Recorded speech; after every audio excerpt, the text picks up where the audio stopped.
A primeira pergunta que eu recebi é bem interessante porque ela é muito técnica e muito específica, né? E eu vou começar por ela. A pergunta é: como e quando trabalhar a compressão de frequências e em quais casos clínicos? Eu achei essa pergunta muito interessante. Ela por si só já daria uma aula exclusiva, né? Um webinar. Mas é óbvio que o meu intuito aqui, meu objetivo não é esgotar nenhum desses temas, né? Nenhum desses assuntos aqui. É só trazer algumas ideias, alguns insights para vocês. E eu também vou dar algumas dicas para responder essa pergunta. Bom, acho que antes de começar a falar sobre qual a aplicação da compressão de frequência, eu gostaria de falar o que é isso, né? A compressão é um dos métodos de redução de frequência que é utilizado para que o usuário do aparelho auditivo tenha acesso aos sons que ele não teria normalmente, porque sua perda auditiva limita essa percepção.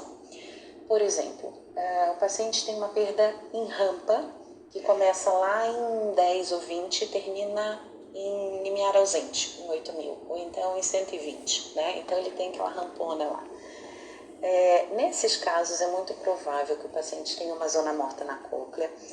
Isso significa o quê? Que aquelas frequências mais agudas, mesmo que o aparelho auditivo tenha uma faixa de frequência estendida, elas não serão amplificadas, serão amplificadas, mas não serão percebidas pelo usuário dos aparelhos, porque fisicamente, fisiologicamente falando, ele não tem estrutura para essa percepção. Então, para que ele não deixe de perceber esses sons mais altos, né, em que ele não tem capacidade, né, fisiológica de perceber, mas para que ele não deixe de perceber esses sons que estão no ambiente, o aparelho auditivo reduz essa frequência do ambiente para uma frequência logo abaixo daquela em que ele é capaz de perceber. Então, o método de compressão, ele comprime essa faixa de frequência que ele não percebe para uma faixa imediatamente anterior, onde ele é capaz de perceber o som. Então, qual é a aplicação, né? É fazer com que o paciente ele tenha acesso a todos os sons, mesmo que aquele som ele não tenha uma memória exatamente daquele jeito, né? Um passarinho cantando, ou até mesmo uma música. Pode ser que a memória dele, a memória auditiva dele, diga: opa, tem alguma coisa estranha, esse som não é bem assim. Mas na verdade a compressão de frequência, assim como todos os métodos de redução, fazem com que o paciente não deixe de perceber o som, não necessariamente naquela qualidade em que ele já conhecia ou já percebeu algum dia, tá? Então, quando é que nós indicamos a compressão de frequência, né? Quando o paciente, primeiro, ele tem essa necessidade, tem essa expectativa de perceber esses outros sons, para que ele tenha uma maior gama de opções de ambiente, né? Segundo, existem alguns sons da fala, como as sibilantes, por exemplo,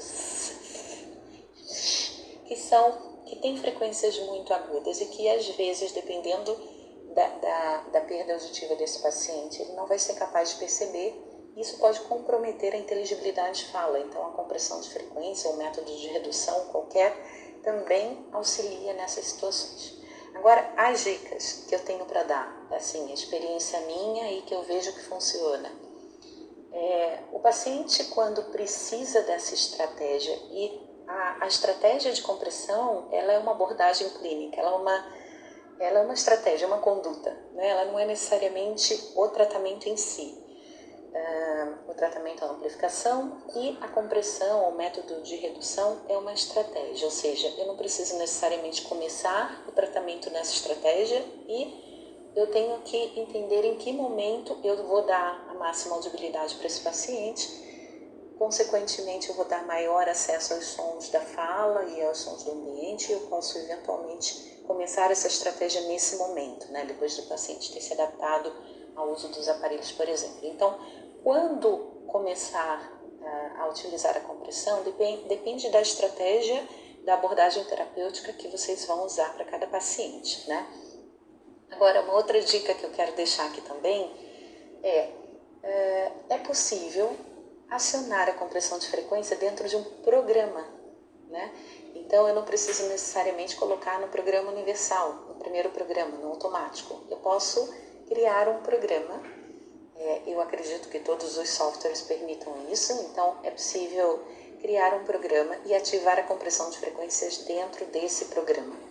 E isso faz com que o paciente possa, em algumas situações onde ele não está entendendo bem a fala, o discurso, né, a conversa, ou então quando ele está num ambiente em que ele sente que está perdendo alguma situação acústica, ele pode colocar no segundo programa e experimentar isso. E depois, na consulta de reabilitação, ele vai conversar com o fonoaudiólogo, com o profissional, sobre essa experiência, né, em que ele utilizou um segundo programa com essa estratégia, essa abordagem diferenciada. E aí nós vemos se colocamos essa estratégia no primeiro programa no automático ou não, e aí depende dessa conversa que temos, né?